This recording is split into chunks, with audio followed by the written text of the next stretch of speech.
Yeah. All I need is one mic. Yeah. All I need is one mic. Welcome to One Mic and Daily DVR's deep dive into the Falcon and Winter Soldier. Today, we will be talking about Season 1, Episode 1, entitled New World Order, directed by Kari Skogland and written by our showrunner, Malcolm Spellman. Whether you're watching on the YouTube at One Mic or listening to the podcast, please do leave a like, subscribe, and write us a review. Also, remember to check out Mike's instant reaction to this episode on the One Mic channel, which we will be, of course, referencing today. Indeed. We do. Yes, indeed. We want your feedback. Hit us up at dvrpodcast.com. Comment on this here video at One Mic or join the Daily DVR Facebook group. Just search Daily DVR on the Facebook if you're an old motherfucker like me. We can curse on Facebook, right? I do it all the time. Yeah, I'm gonna fucking do it anyway. My name is Axel, and of course, this is Mike. What's up, Mike? How you doing, buddy? What's up, man? Pretty anxious to get started on this, just because, like, you know, I've watched it twice. I think this is my first time doing something of a deep dive on a TV show. I've listened to a ton, so I don't know how this is gonna go, but I'm fairly confident we won't sound like assholes. So yeah, I think we're just gonna talk. Yep. Yeah. which is a good way for me to still sound like an asshole, but I'll try. Yeah. I'll try to refrain. And let's try not to talk about the Snyder Cut. We're here to talk about yes. Falcon and Winter Soldier. Yeah.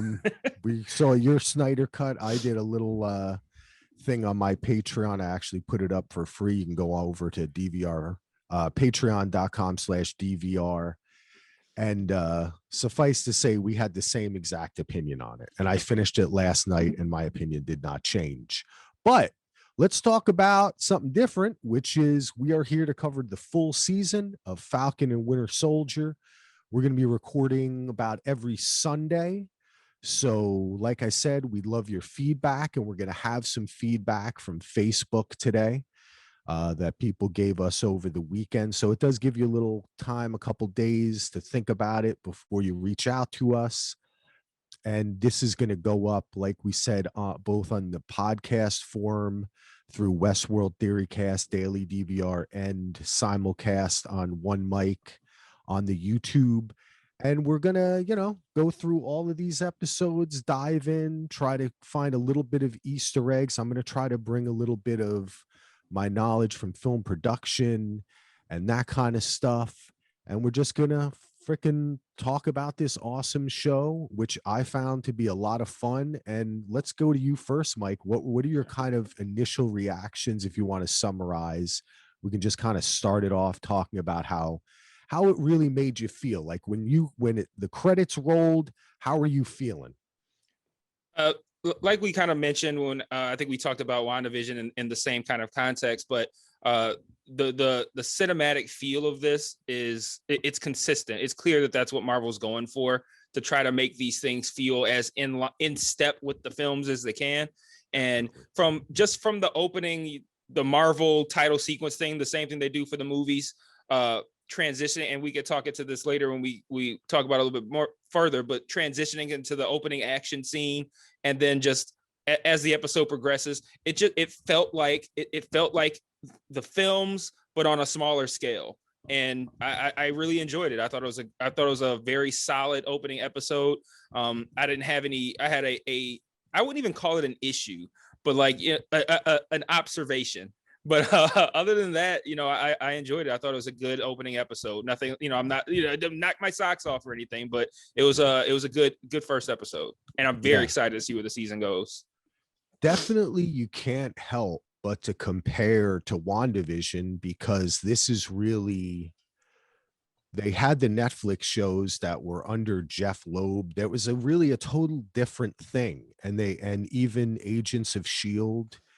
is not what WandaVision and Falcon and Winter Soldier are. These are the culmination of allowing the film studio to make TV shows. And that's why it does, like you said, it looks seamless. It's not another branch that, like Agents of Shield looks like an ABC network show. It's got Mhm. some good stuff, and I like that show, but it definitely looks like a network show. Yes. This, you're absolutely right. Just from the opening, when Sam is ironing the shirt and everything, I'm like, okay, I'm watching a new, Falcon movie. Yeah. This is okay, let's go, right? And that's how I felt. I felt it was very introductory. Obviously, there was a lot of what have you been doing since the blip, and let's catch up on a little bit of the character development, which I found to be amazing, which is what I've always desired from these films, to kind of feel it when there's a battle, to care what's Mhm. happening about the character. The action scene in the beginning was amazing. I mean, from plane to plane, I thought it was fantastic. I wasn't bothered. There was a little bit of critical panning, some people making fun, it's Falcon Winter Soldier and they're not even together in the first episode. Oh, shut the fuck up. Come Thank on. you. That's the Come way I on. feel too. Okay, I Jeez. feel the same way. That didn't bother me. And we know we're watching like a buddy team up. We want to see them separate and why they get together, right? Like, Yeah, that's yeah. good. So, And we needed um, this, like this kind of yeah. like of grounding of such a big universe after the events that have taken place in Endgame and Spider-Man Far From Home. Like to kind of like get down on the ground, get down into these cities, these small towns, a fishing village or whatever, where was Bucky at? Tunisia or something like that. Like, like to get down into these small cities and see what these guys live like when they're not superheroing. So I really enjoyed that aspect of it. Like hey, let's check in on Sam. Let's see what he's been doing since the end of Endgame. Let's meet his sister. Let's meet his nieces and nephews. Let's get down into what his day-to-day life is like. And I would always prefer that to just if you wouldn't necessarily be doing it, but if you were shoehorning in like a immediate team up, maybe I'm not sitting here going like, oh, I wish I'd found out about what Sam was doing in the fishing village, but like, finding out that, what's going on there as the show progresses, that shit's gonna matter because we're gonna feel like we know these people. Like we already do. They could have just dove right in, but like they chose to give us a little bit more, and like I appreciate that kind of shit because I know it's gonna pay off. I know it will. Yeah, definitely. I agree with you. And as you mentioned, one of the things I really enjoyed about this episode was that we basically met two new, like, kind of main characters, or characters that seem, excuse me, like are going to be a part of this season. And that's Sarah on Sam's side, his sister, like you mentioned, and his nephews, and Torres as well, who has like this, is in touch with this augmented reality, and we'll get into that whole thing. But I liked his character too. I liked the way that they were able to just have people start talking and just kind of smooth right into it. And one of the things that does happen in Marvel, and it happened a bit in WandaVision, as you made reference to, there's a specific episode, what was it, episode 4 or 5, where they just basically lay out everything, right? Like, Yeah. this is how this happened, and then this happened. And they do that a bit. So, there's many times where Sam has to say that's his sister, and someone has to say it's your sister, it's your nephew, like, so we do have that. But I felt that they chose really solid actors and actress for the roles, and as they do great casting in Marvel.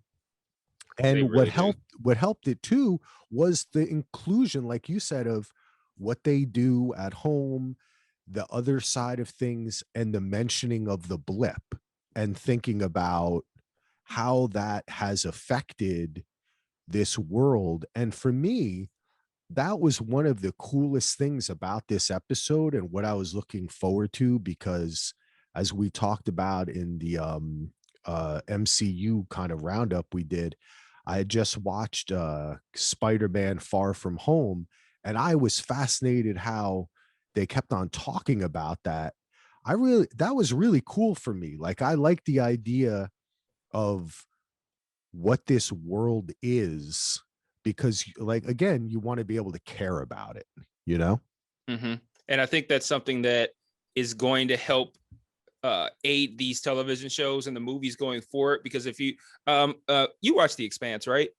Mm-hmm. Yeah. One of the very, very few criticisms that you're familiar with Bald Move, that Bald Yeah. Move had of the most recent season, was that we don't really get to see the degree of devastation that Marcos did to Earth, Yes. and we are Yes. getting that here, like Definitely. that really intimate depiction of how the blip affected people. Like, just the I don't know if I'm jumping out of line here, but like the scene in the bank, like that conversation, just like, here you don't have any income for the past 5 years, like just that kind of stuff, like giving us an idea of how the world is operating post blip is, I don't know, it gives everything so much more meaning. Like, it makes you feel like you're more, I guess, a part of it, is kind of what it feels like. It doesn't feel like I'm watching superheroes on screen. It kind of feels like I'm watching people who I can relate to. And I that's so important once you start raising the stakes in these movies or these television shows. They're doing a great job with that. Yeah, definitely. I totally agree with you. Because again, the thing that happens with the films is that they have to rush past a lot of the character development, and a lot of character development is not just a character doing a speech where they say, when I was a little kid, this happened to me, like Bachelor style or something, right? Like, everyone has their sob story. So it's actually seeing them interact with other people through other adventures, or just things that happen to them, even if they seem mundane. You're learning about how this person navigates the world and what world they live in. And this is all giving us that opportunity. And this is why I always am in favor.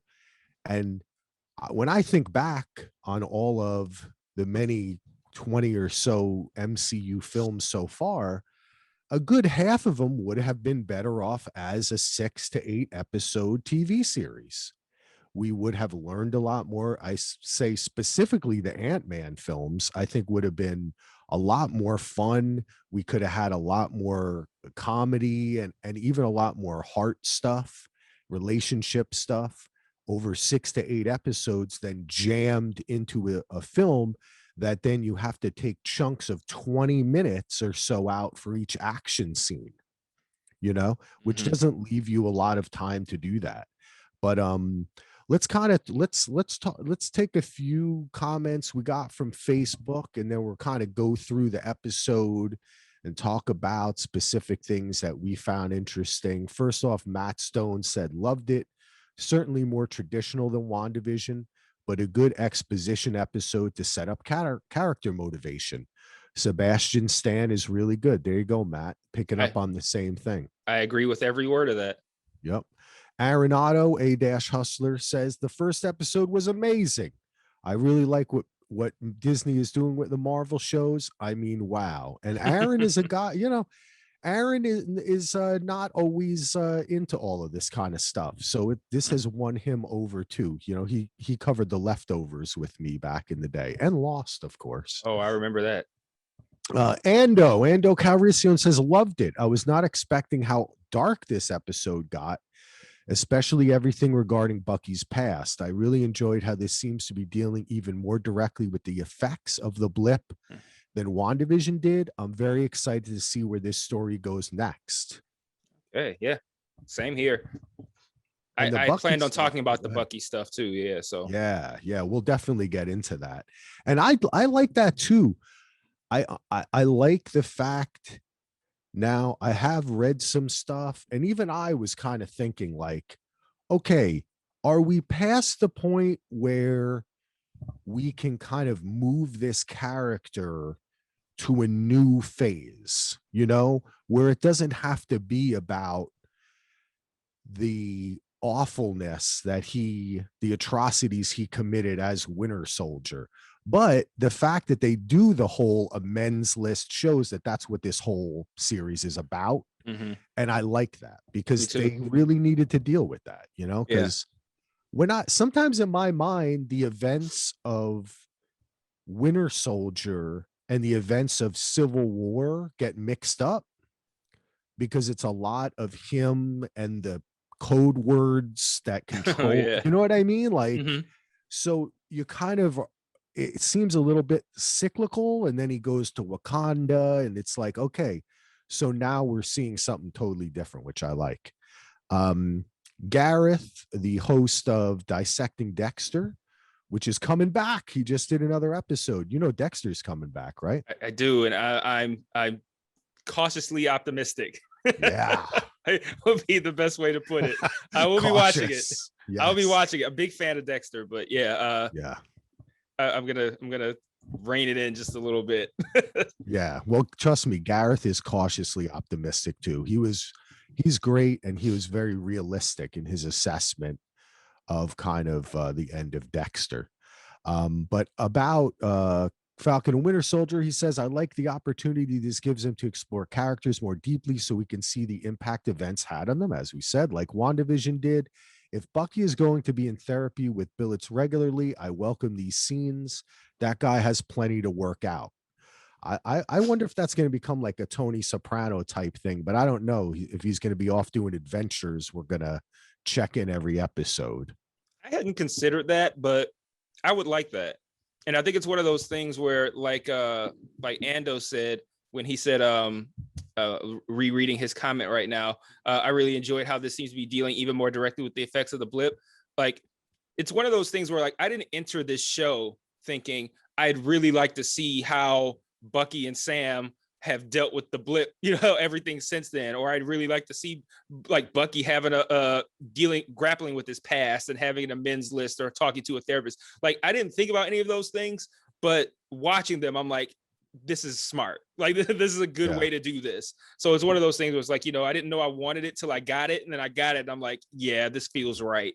So yeah, definitely. See, I did kind of want that, like I said, because of Spider-Man. That's one of the things I really liked in Spider-Man, was that they kept on talking about, wait, that kid's really 13. Yeah. I mean, they can't drink, right? Like, and all this kind of stuff that I found to be fascinating, because like The Leftovers that I mentioned earlier, I've always thought the idea of like billions or millions of people just disappearing quite fascinating, having grown up Catholic and having thought about the freaking end days and all that stuff. Not anymore, people. I'm free. But I always had that idea, like, what the hell would that look like? A rapture, like people disappearing. So the fact that the MCU tackled that and the way they did it in Spider-Man was so cool, because it's through teenagers' eyes, which is, they're just going to talk about it. Not like adults that would be kind of, and this is more the adult side, right? Where, hey, you don't have something on your resume, like you were saying with the banks or something, or, how would that really affect a relationship? Like, say a woman moved on and found another man, or a man found another woman, like that kind of stuff, I think is really fascinating. Me too. And I do like the idea of, and I wonder if they're going to do it. It would be kind of funny if they did like back in the day, I guess they call them webisodes, but now just like a special feature on Disney Plus where it's like Bucky in therapy, and it's just like a 2-minute thing, I don't think they would, but I'd like to see that. That would be hilarious, dude. Right? I'd like and to it's see just that. like, some of them are really serious and some of them are really funny and ridiculous, Yeah. I think that could be really kind of cute thing to do, but I don't know if they do that, because they are trying to do something more serious with it. So thanks for those comments. Thank you to Gareth and Ando, Aaron, and Matt. We're going to put that up every week on the Facebook page, and make sure you can email us, dvrpodcast@gmail.com. And you can also put a comment out one mic. And we are going to be doing a giveaway with cufflinks.com, the sponsor of the DVR Podcast Network, baby, and this show as a result. So we're going to have a couple of ties and different items that we're going to give out. And we're just basically going to pick, I think, what do we say, Mike? We're going to pick like the best comment that we'll really dive into. Yeah. And that could be a comment. Yep. And that could be a comment like the ones you just read off of a Facebook post. It could be comments on, if I post this to my YouTube channel, it could be a comment from there, a comment from Twitter, like any of you guys listening, however you deliver your feedback or anything like that is eligible. Cool, brother. Cool. All right. Well, let's kind of dive through. I am an extensive note taker, so I kind of noted each one of the scenes. We don't need to kind of go into each and every one directly, like describing the action scene, but let's just kind of start at the beginning, because I thought what was really cool is that we talked a little bit about how it starts out with Sam getting dressed. And this is very much like scenes we've seen before, actually, with Cap. And also, I think there was a scene with Tony Stark when he's like preparing and so it kind of echoes the legacy of Marvel, I felt. Did you pick up on that? No, I can't even recall having seen that before. So like if that's something that they've done with those characters, that'd be really that'd be a pretty insightful thing to slide in there for us to catch. I didn't know. I didn't catch that. It's not exact, but there's elements of it. Like when Steve first wakes up and the old radio is playing, when he's been asleep or whatever. Yes. Yeah. Right? Yeah. I remember now. Yeah. It's like the same kind of shot. And it was there. I think it was in the first Iron Man. There's something like that too, where he like wakes up, It even has a similar kind of like almost like a filter kind of like a just waking up in the morning kind of lens filter kind of deal. Yeah. Right. Like it's that Captain America. What year is it? What, kind of feel to it. And you hear the old Steve say, "How does it feel?" And then Sam says, "Like it's someone else's." And then Steve says, "It isn't." And I had to put on the captions to see who was talking, but that is like, I don't know if that was a direct line from what I think it was when it is. It's from Endgame. Yeah. Okay. I wasn't sure. I didn't go back and watch. I wasn't sure if they had changed it a little bit. I'm not to kind of reflect on the "it this, isn't" part. I can't remember if he says "it isn't," but the "how does it feel like it's someone else's," right. That's pulled directly from Endgame. Okay. But I'm not sure about the "it isn't."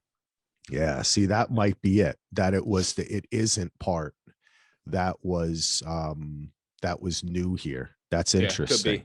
Could be. I like how they did that. And I think that this is kind of cool because so much of the Captain America stuff is, he's a soldier. So it has that classic soldier America feel. And that's the same thing with Sam.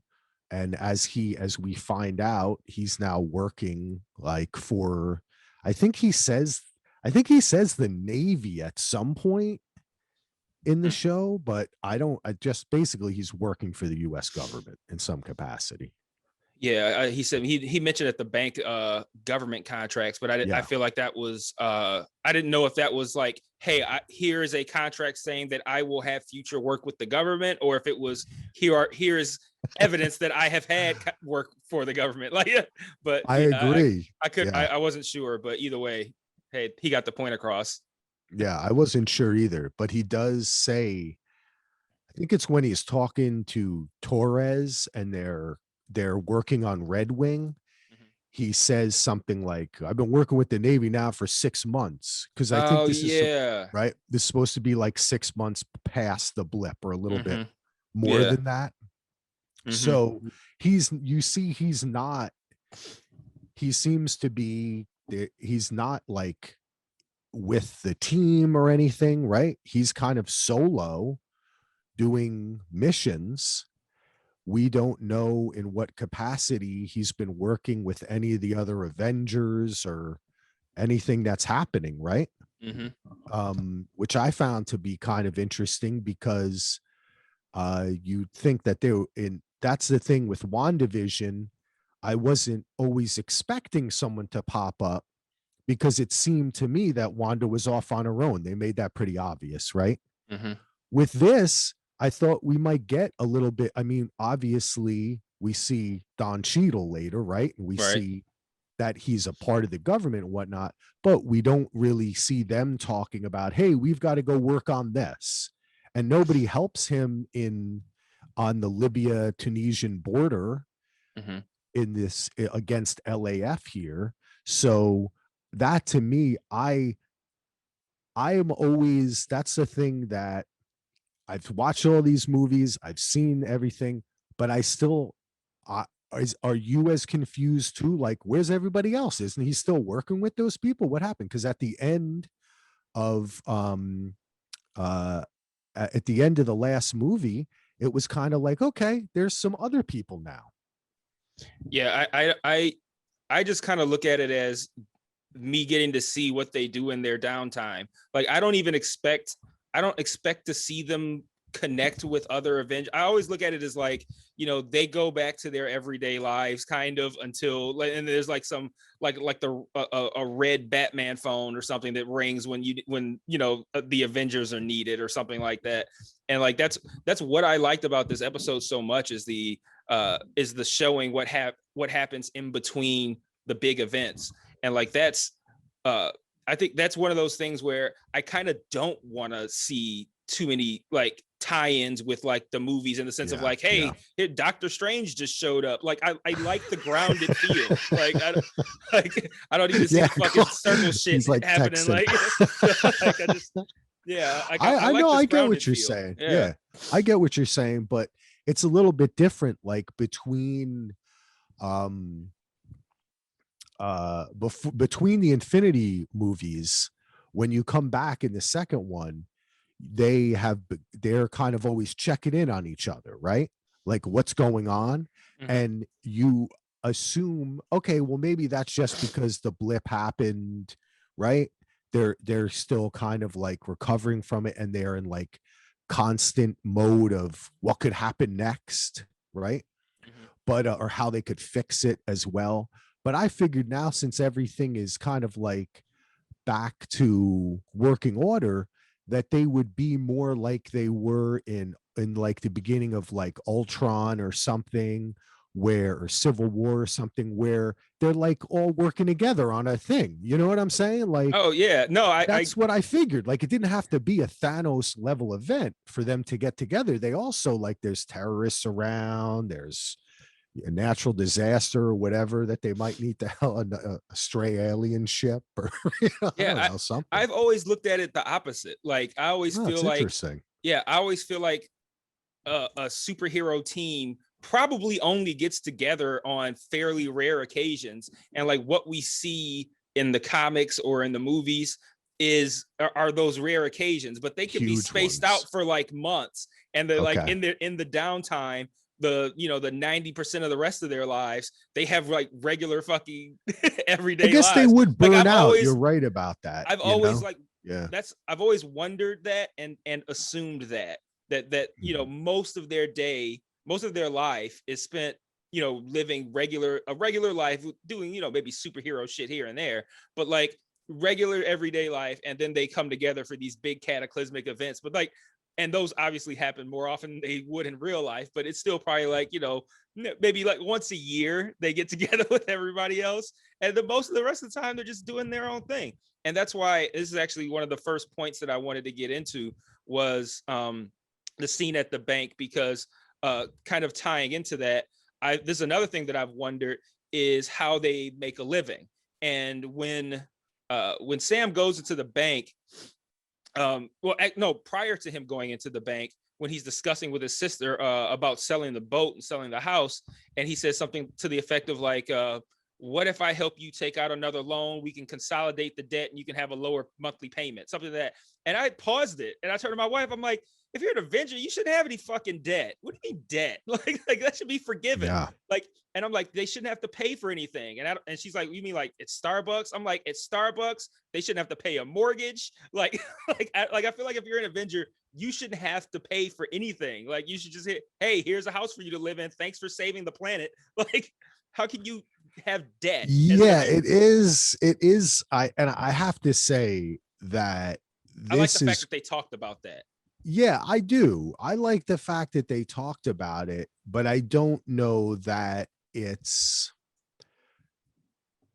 is in any way believable to me, in the sense that, is he getting a regular salary at least? I mean, he's flying around, on some mission, right? Like, yeah. I think that I guess you could say that he would just get a regular, like grunt salary or whatever. He just gets to come in whenever he wants, right? Like he gets to choose his missions. And since he's not doing any mercenary stuff on the side, he's not making big money, but you'd think he'd at least have an Instagram. You know what I'm saying, dude? Like, come on. I mean, the guy, people recognize him, as happened at the bank, but it could also be that they don't believe in commercializing it in that sense, right? Yeah. It is very it is not.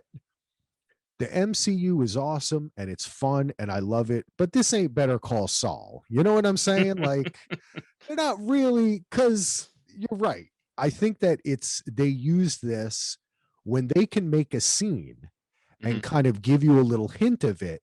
They do give you a little hint of it and you get interested and you think it's kind of cool and it forwards the plot. But that's all I needed from it. Exactly. It doesn't really have to make that much sense. So I don't even care what the answer is. Yeah. Like it doesn't matter to me how they get paid or anything like that. I like the fact that they cared enough to address something like a real world everyday problem to like help ground the superheroes. Like, hey, these guys got to make a living too. Like that. That's all I needed. I don't give a fuck how they get paid, but like I think about it. But I don't. Whatever answer they give, I'm not gonna be like I disagree. Like no, it's I don't care how they do it, but I like that they addressed it. Yeah. So since we're talking about, let's talk about this Sam and the home and the going home stuff, because that takes up a good portion of the episode. Then we can talk a little bit about the LAF laugh and kind of the Bucky stuff after that. Okay.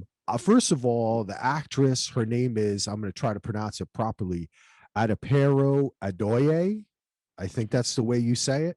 Okay. She's from Brooklyn, but I remembered her from Widows. She was in 12 Years a Slave, The Big Short.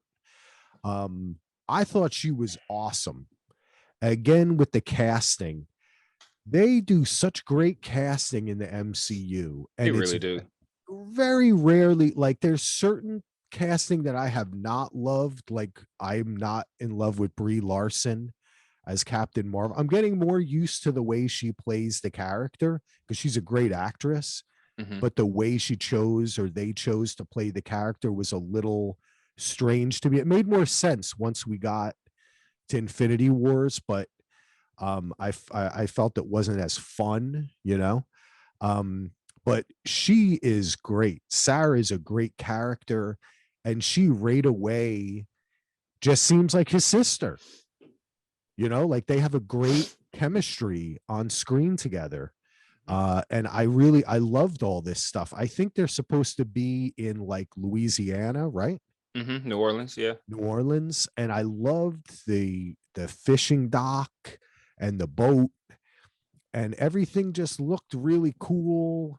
I liked the house. It just looked very authentic and real. They do the nice sweeping shots, They make everything look really like it's an American Express commercial or something, right? Like Tony Stark's going to drive out and be like, American Express. Did you? I don't know if you noticed this. It it might just be there's a strong possibility it was just me. But when they're at on that pier or that dock or whatever with the boat, Sam and his sister are having a little minor argument, and she goes, I need to talk can we talk or something like that. And then another guy comes up and interrupts, and Yes. and Sam goes, the guy says something like, hey Sam, or something like that, and Sam goes, yeah man, just try to live like you, something like that. And like that's something that lended a little bit more authenticity for me, because that's something that Black folks say to each other a lot. Okay. Like you might see a guy like, hey, what's up, Eddie? Like, oh, just try to get like you, just try to like that. Like that's a thing that we say a lot. And so like having Sam say that, like it shows a level of attention to detail that I really appreciate. Because that's not just any old writer's not just putting that in there by happenstance. Like that response was chosen purposefully, and I appreciated that. That was a nice little bit there. Well, that's cool, and that's something that we should mention. There was an article that had appeared, an interview that I had sent over to you. I think that it was in IO9 or something. I can't remember. I'll put it in the show notes, where they talked to the showrunner, Malcolm Spellman, about how the Black experience plays into this show, right? And how it plays into Sam, his choice of whether or not to pick up the shield. And that's something that we can get into too, because there was also the great conversation when we see him after the big action stuff. There's another moment where it's just and I'm just going to keep on calling him Don Cheadle, because whatever role he's in, he's Don Cheadle to me. I struggle with that too. Right? Like, even right now, I'm like, people. what is his name? Oh, Rhodey. Yeah. But there's just certain people too that it's Don Cheadle. You know what I'm saying? Like, I don't know why, but it seems like he's just going to step out of the screen and go, I'm Don Cheadle. I do. I'm like that with Kevin Spacey.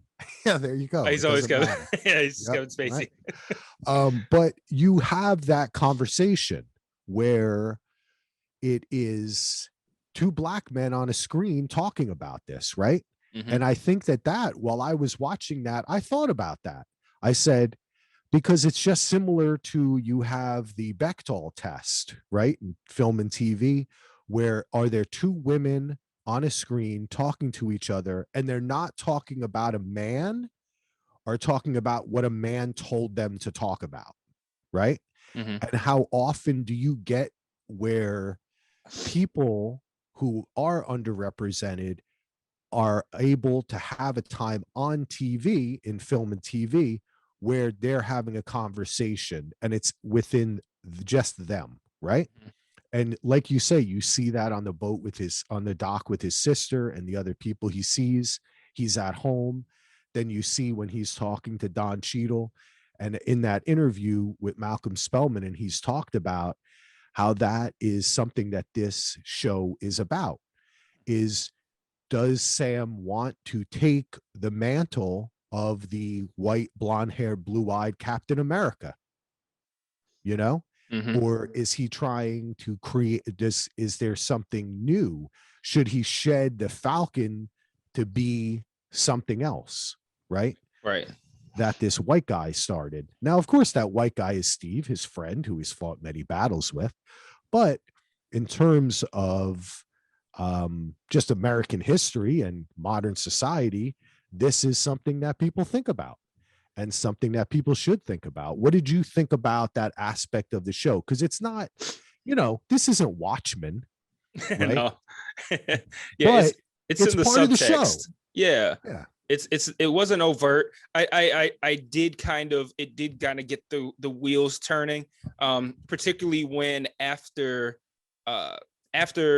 Sam returns the shield, the guy that he returns it to, who I'm assuming is the president or something within this universe, because he's the same guy that introduces the new Captain America at the end. Another old white guy. Yeah. He says something like, thank you, Sam, you made the right decision, or something like that, something to that effect. And it made me think, like, does he mean you made the right decision by voluntarily returning this to the Smithsonian? Or is it more like you made the right decision not trying to take up the role yourself? And and that kind of tied in with the conversation, I think the conversation with him and Don Cheadle followed that exchange. So yeah, in that sequence, it kind of got the ball rolling in my head. Like, are they potentially gonna lean into this a little bit?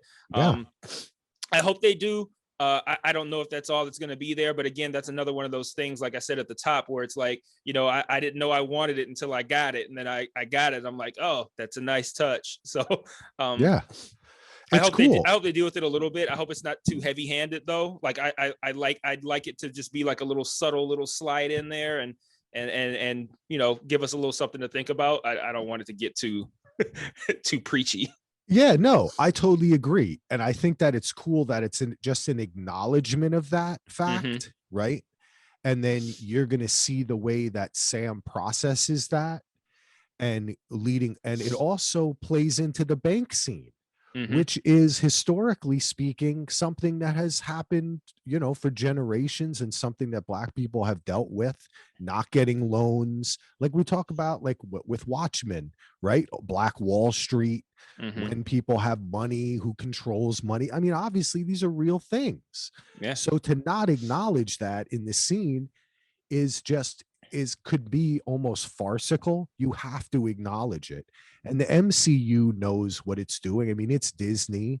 It's the United Colors of Benetton, right? They want to appeal to everyone and to everyone's story. So I just think that they did it very well, basically, because speaking of the Snyder Cut, you shouldn't try to be serious if you don't have the cojones, or you're not going to back it up, right, with that backbone.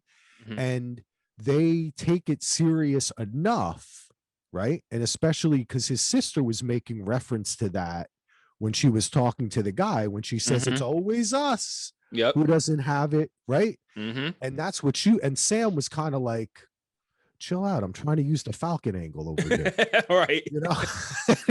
Right? It's like, but she came in, she never intended on going along with this kindly. She was opposed to it from the start. She knew it was going to end up like that. Sam hinted like, just let me help, which was him kind of saying, like, he says, I'm like, but you got me now, which I think we were meant to glean from that. Yeah, hey, nudge, nudge, you got a superhero here ready to come in with you and help you out. And she was never buying it. She was in there feisty. She could see it coming. She could see the screw job coming. And yeah, she called it. Yeah. And I think there's also a sense of her saying that there was a sense of pride involved in that too, which is saying you shouldn't have to use that. We've been banking with them for generations. Like I said, exactly. Like, why is it that they still don't trust us? Like after all these years, we have to bring in all this extra documentation and blah, blah, blah. When his buddy, Steve, if that's his name, walks in there, he's going to give him the loan because he's like, oh, I know where you live. We're good with, you know what I'm saying? But we are not afforded that same opportunity. And I think that I like the way they handled it. They didn't have the discussion we just had, but they kind of did, they made reference to it and they kept the plot moving. And I think that the first episode shows, especially with Sam's story, where it ends up where we see them introduce the new Captain America, because we're talking, we could just finish Sam's story here. And it's a white dude that he's like, huh? Who's that? We I recognize who it is. Did you I recognize the actor? I don't yet know. It looked to me like it was Wyatt Russell. Who is that? Kurt Russell and Goldie Hawn's son. Holy fuck! I didn't know. Yeah, he's going to be. Has in he the been show. in anything I've seen? Yeah, I don't know. No. Spoiler alert: he's in this show, and he's playing someone. Yeah, I don't want to do spoilers for. We'll discuss anything that happened within the episode, but he's going to become and he'll be a recognizable character for comic book fans. But I believe that was who that from was. The comic, but I didn't know who the actor was. I was like, look at this adult Joffrey. He looks like Joffrey. I think it was him because the mask is all kind of scrunched up. I didn't want to spoil myself, so I just kind of looked at the I looked at it, but because certain things, when it comes to looking up stuff on this show or doing background, you do have to be careful Yeah. because, I mean, like we talked about in the last episode here, they're pickings from so many different stories in the past of comics that you can easily kind of get spoiled and stuff like that on what, like, even the organization that's mentioned, which we'll get into, is something that they haven't yet kind of revealed on the show. They're calling it a different name, but I thought that that was great. I thought that the stuff involving Sam and his family, I especially liked his sister. We should talk a little bit about Torres. I thought he was pretty cool introduction. You like that character? Yeah, I mean, he seemed fine. Like I don't know if he's going to be somebody that's going to be prominent in the series or not. So I kind of was only I don't want to say half watching him, if that makes sense, but I didn't know if this was a character who was going to be just kind of like this tertiary character that was going to be in this episode, or if he's going to be more prominent and someone that I should be paying closer attention to. But no, I thought he was a perfectly good character. Like I liked his scene uh with Sam when they were in I keep forgetting, Tunisia, is it? I think it's Tunisia. I'm just gonna say Tunisia. If it's Yeah, not Tunisia, fuck they were it. on the Okay. Tunisian Okay. Libyan border. Yeah. Okay, yeah. So I like the conversation that they had there where he was showing him the whole like you mentioned, the augmented reality with Yeah, I the like red that. hand thing. I thought that was Yep. pretty cool. So and his fight scene with the flag smasher guy toward the end of the episode. Matter of fact, I thought they killed him. like like Me like too. that head stomp or whatever that was. I was Yeah. like, he's dead. You can never tell, right? I mean, that's Oh, another thing that's funny in the MCU is like certain blows will kill a motherfucker and other they'll just get up. You know what I mean? Like yeah. depending on the person, and they could have powers or not have powers. Yeah, he got It's up and went just, on FaceTime. Like, man, yeah, I you're mean, fine. Okay. seriously, let me tell you something. If I stomped your face, you would not be getting up.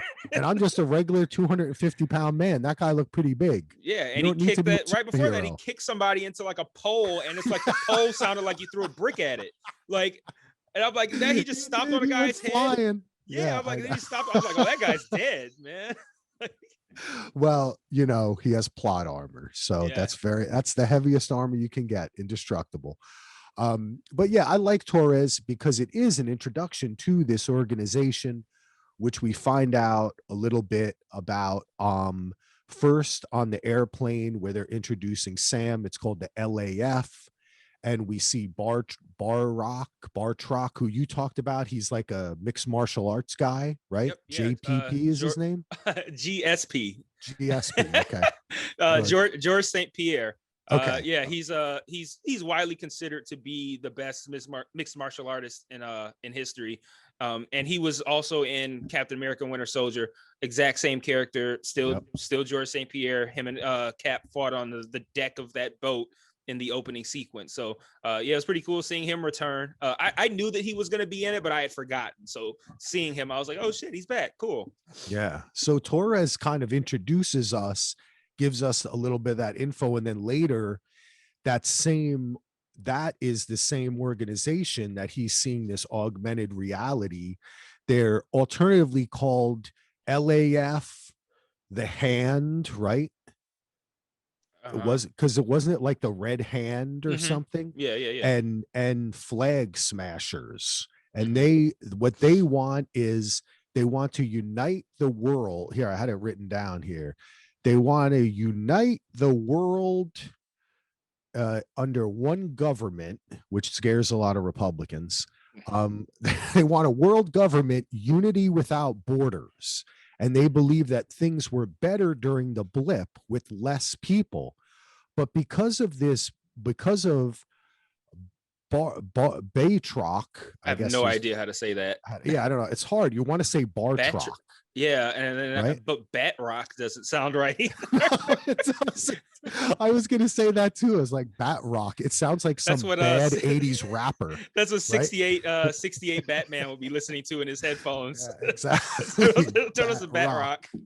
With no K. But it seems to me that they are some sort of Hydra-like offshoot where, because there is a little bit of Easter egg stuff in the credits.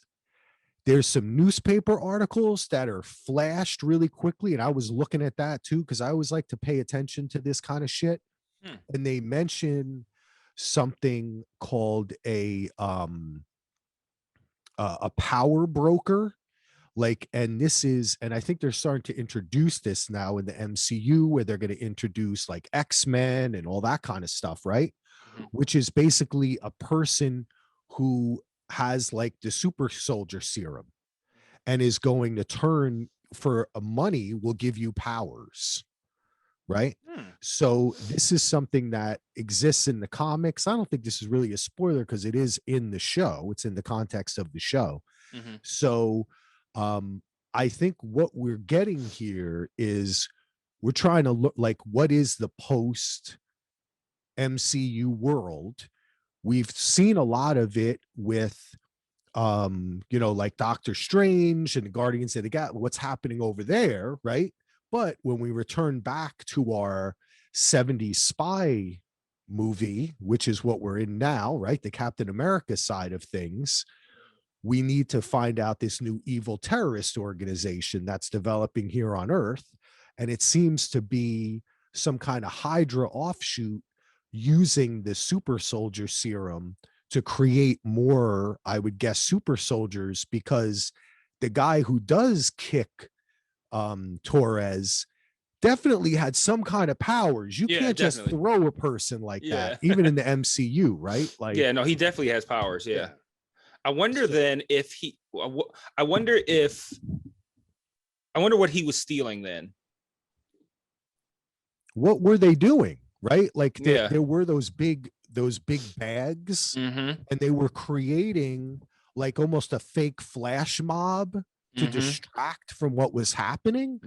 So you have not only like this kind of super soldier, you have this augmented reality part of it. So it's kind of like a cool sci-fi terrorist organization. Not cool because they're a terrorist organization, but you know what I mean. So I like the way they're developing this. I think this is kind of cool because I wanted to actually, back in the day, I liked that they kept Hydra on the DL, and then all of a sudden it was like Robert Redford, Hail Hydra, and all that shit. But I would have rather seen a buildup of it and get to know that organization a little bit more. I find that to be interesting. So I like that we're getting this opportunity to learn more about it. And it just turns on my kind of like 60s, 70s secret organization, Lost Dharma Initiative, Hydra. I love that shit. Me too. Yeah. You know, I'm totally in on that. Yeah. And I hadn't even considered the I didn't pause during the credits. Like I actually did the opposite. I fast forwarded because I was looking for an actual, like, to see if it had scenes, like actual scenes in it.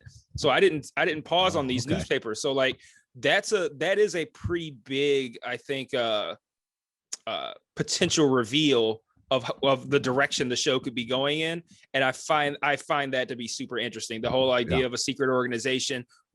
What were they like? Because we don't know what their goal is. I mean, we know it in the large sense, but like, how are they going to go to achieve that? So like, whatever it was they were stealing, it was a well thought out plan.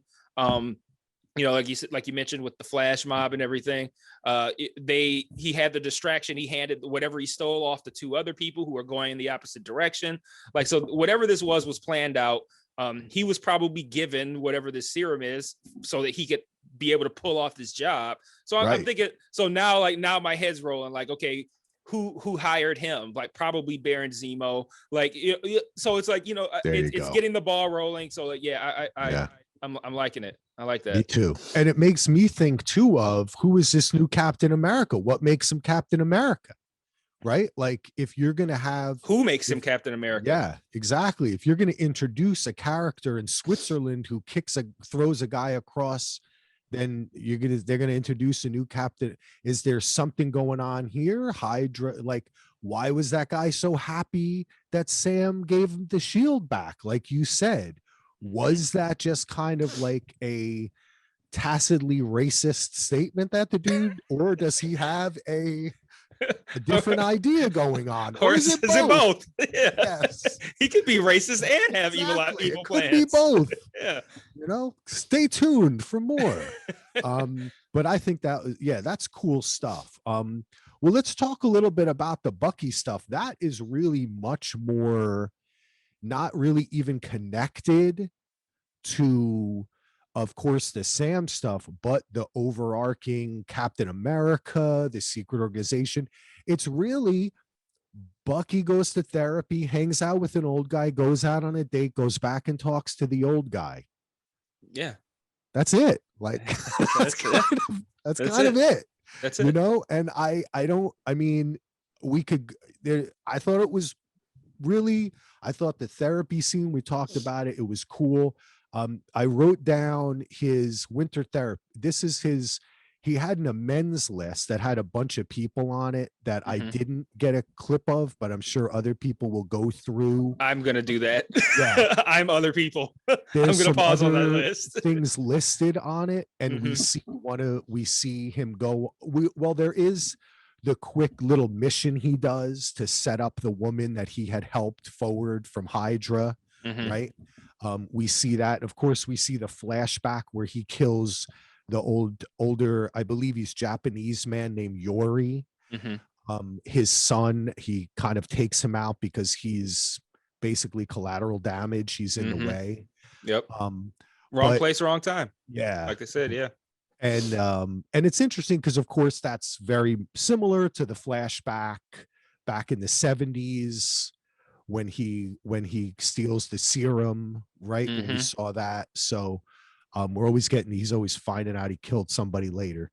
But right. his thing, in order to do his therapy, he's supposed to do these three things: nothing illegal, nobody gets hurt, and he has to tell the people he is contacting, I'm no longer the Winter Soldier and I'm trying to make amends.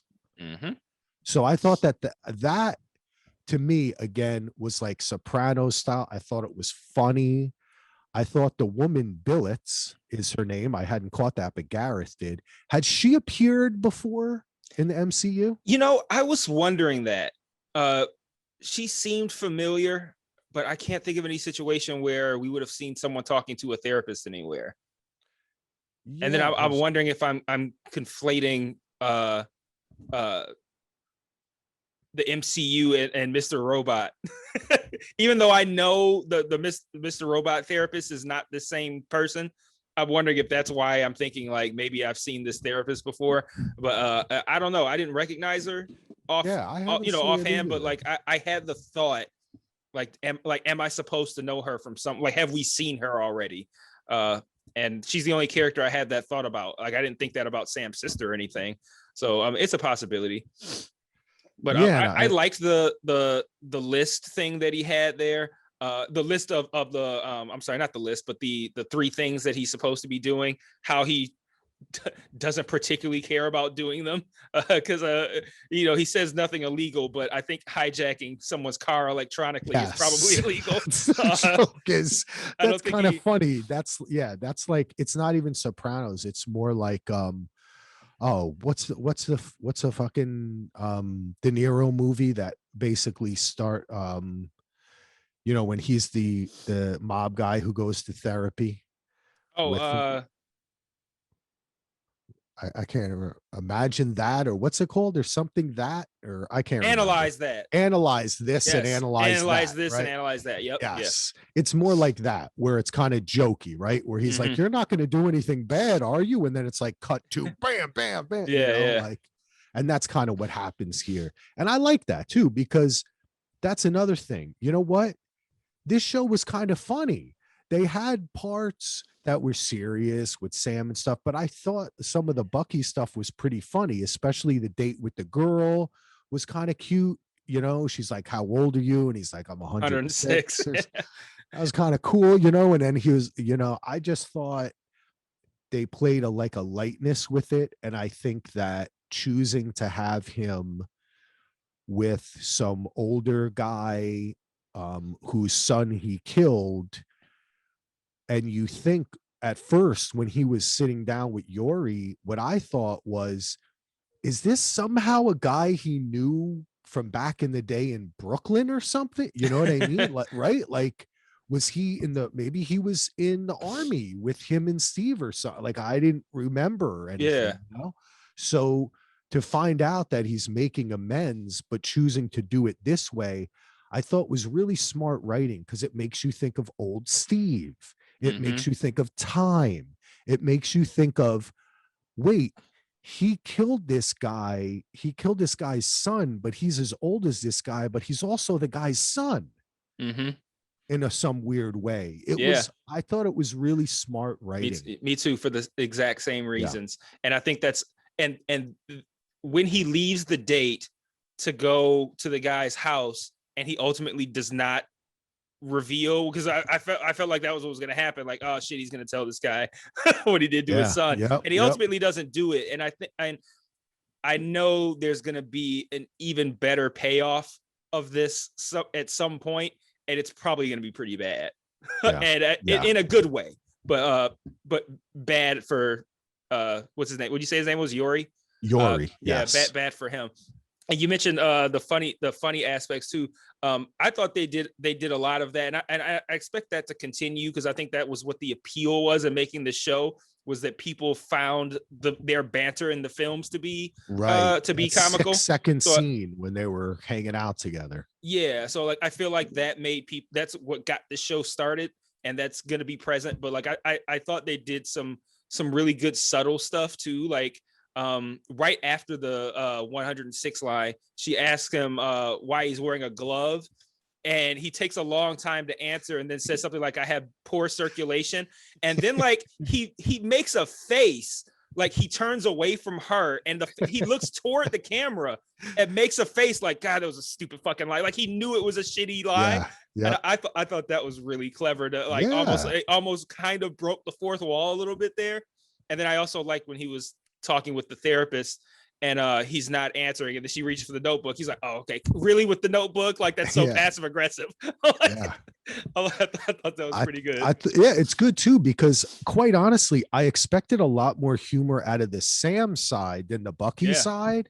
So I really like that they did this, and I like that they were so subtle with the Bucky stuff, because he's Winter Soldier. I mean, we're so used to him just appearing and fucking shit up, you know?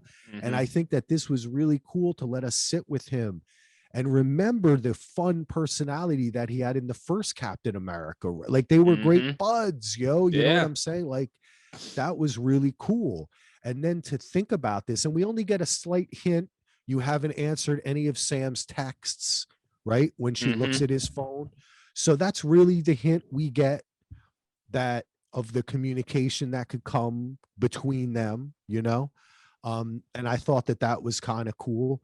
Yeah, I mean, I don't know that I have much else. Oh, there was one other thing when the old man is kind of making jokes, and he got basically ass out the girl for the young woman for him. And I'm sitting there thinking to myself, like, at what point did this motherfucker think she's going to say no? This is like one of the most handsome men I've ever seen. You know what I'm saying? And then like later on, she's just staring at him. And she's like, I like to read minds. And I'm like, I think you like to X-ray vision of his pants is what I think you like, because like that was just a funny part to me, because whenever these guys, it's like the same thing with Sam. It's like, can we have a more handsome dude? Like, these guys are, and women, they're all like super hot. And when they're even just among except for maybe Hulk, right? Ruffalo looks like a normal dude. That's Ruffalo's thing. He's like a Dustin Hoffman type actor, right? He's a Dustin Hoffman leading man. But it's just kind of funny. It always makes me laugh when they're amongst the regs, you know, and the plebes, and then someone's like surprised that they think that they're handsome, or it's like, come on, dude. Like, she spotted you a way long time ago, bro. You know, you were that hot guy who eats with the old man. Right. Yeah. So now you're sympathetic as well. Like, oh, he's so nice. Look at him taking this old man out to lunch. Exactly. Right. Like, could it get any more Hallmark here? It's like, seriously. And he's a superhero. But then when if he ever tells her about all the people he murdered, she might not be so happy after that. But and I suspect that'll probably happen too. Yeah, I wonder if that's one thing is we're kind of closing up. I don't know if you had anything else within the episode that you wanted to shout out. Was there anything else? Oh, uh, the only other thing that I kind of wanted to shout out was I thought the opening action sequence was fucking cool. Oh yes. Like, Okay. Yeah. like the whole flying, the guys with the like wing suits or whatever, and Sam chasing them in this Falcon outfit, and how they would like kind of like curl into the fetal position and just like float into these helicopters. Like I don't know, they did a lot of really cool shit.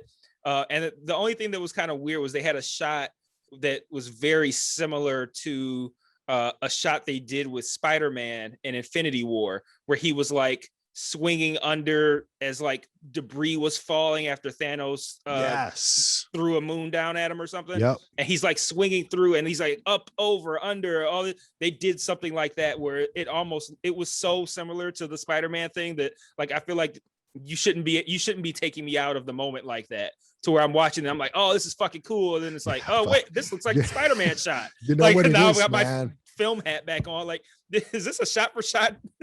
Hey, but you know what it makes me think, bro, is this is Disney. And what was Disney famous for with all of their animated movies?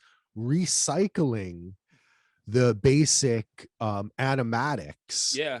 And then putting on top of them something new. So I wouldn't be surprised if that happened. That's something I actually wonder about, is because it immediately jumped out to me. With these action scenes, you know, the way Disney is, and they've talked about this on some of the special features, is they have like basically a master hard drive, and they can bring up every stage of every action scene that they've ever shot, literally. Wow. Like not only visually, but the notes, everything. So they basically use it as a blueprint to build new action scenes off of, right? It's just like if you're a racetrack builder, you know that certain turns do this and this, right? So as you're illustrating, this is aerial at SFX, right? So they go aerial SFX, and they see the way, and I wouldn't be shocked if they basically cut and paste certain elements that they've already done, say the first 3 basic levels of the special effects on, that they can then put Sam and all that over it and build it out from there. And then they're not starting from the beginning again. Because just like when I taught film for fucking how many 10 something years, making a movie, I always said this, making a movie, a film, a TV show is just like building a house. You need to start with your foundation, right? And you have plumbing and electricity, different parts, different elements. It's just building something up. So that's the way that they look at these. And for some people, that is corporatized movie by committee. I have been one of those people who has accused it of that, but it's also incredibly intelligent and forward thinking. And in 30 years, they can call this stuff up and reuse it, you know, and it does save money. Because I do wonder when they're making these TV shows, if they think that way, there is more money budgeted towards the films. Right. So the films, what they can actually do is use that budget to build out the TV show, right? They're saying, we know we're going to need to do this in 3 other TV shows. So let's build this special effects model for this one film, but we're going to augment it and use it in all of these other TV shows, and it saves money. It seems smart, but it also seems risky. Like people notice, because I feel like I feel like I shouldn't be noticing that. Like assuming that they did that and that they do have some sort of like aerial kind of model that they used for Spider-Man. Like I feel like I shouldn't be able to notice it. Well, hey, maybe you're just smart. Give yourself credit. Maybe. You know, not everybody notices. Long shot, bro, you know. Yeah. But go look online.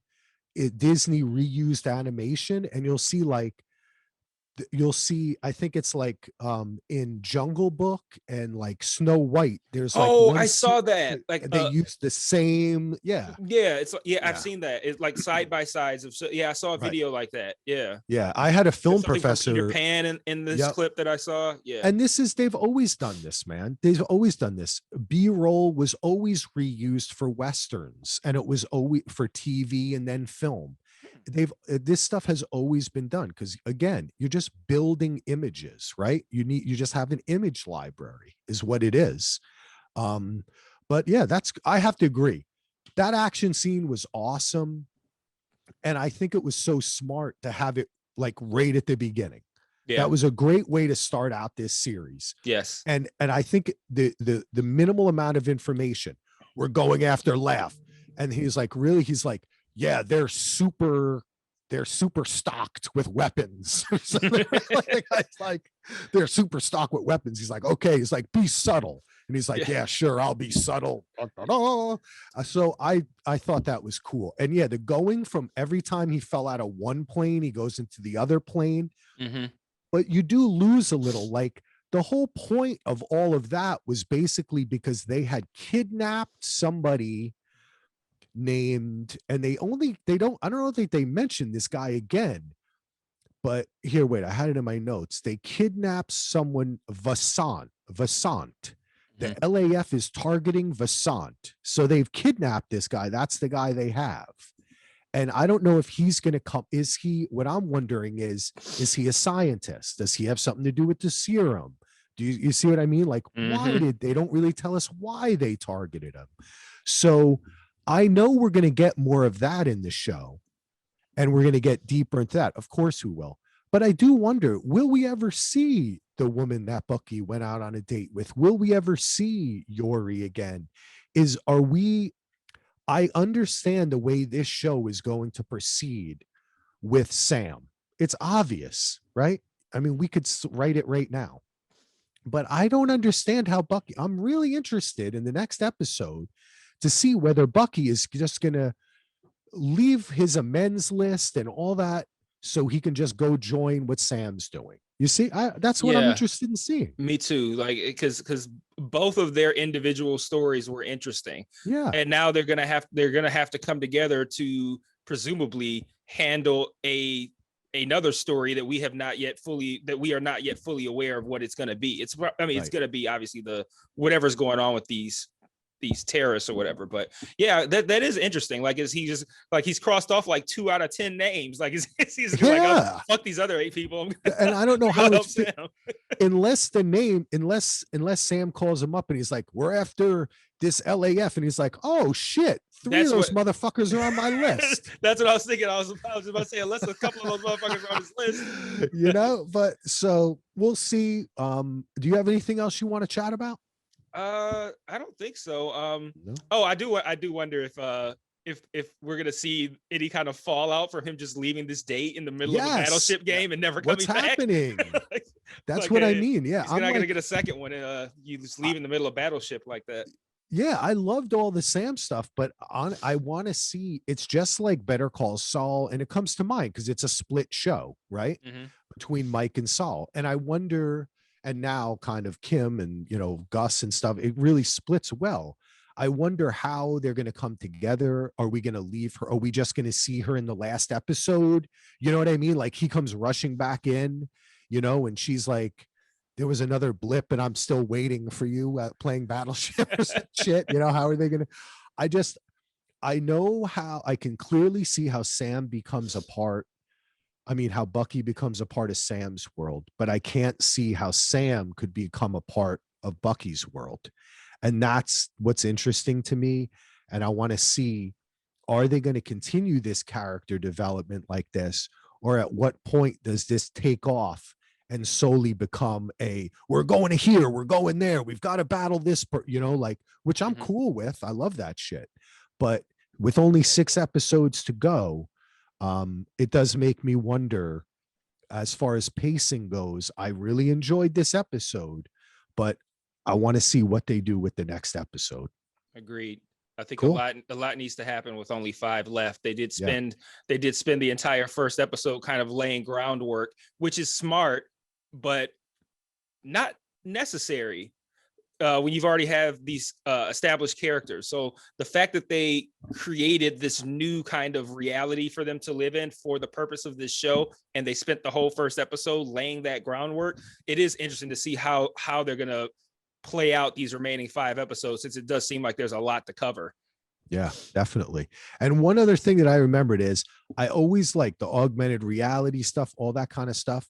How maybe Tony Stark, the Avengers, the aliens have affected the real world. And I hope that they play more into this augmented reality thing. It reminded me a little bit of Westworld, how they gave us a Mm. sense of the greater world in season 3 by everybody's plugged in, you know. Mhm. I kind of like the MCU going in that direction. I think that that adds, like I said, it adds my motivation for caring about the characters and their journeys, and also whether or not half the population dies. Because some days I wake up and I'm like, that wouldn't be so bad. Maybe I should join the flag wavers. You know? Be a lot quieter around here. I'm tired. Do you know how many times I've been on the freeway and I've thought of like, I wish I could just snap my fingers and get rid of 2% of these motherfuckers. For real, seriously. I mean, like half the reason I live in Oregon and not New Jersey is because there's like 1/4 of the amount of people out here. If I could do that in Jersey, I might be living back there again. Me and Tony Soprano could be hanging out. All right. Well, this was a great episode. Thank you, Mike, of course. Thanks everyone for watching. If you are watching on One Mic, please remember to like this and subscribe.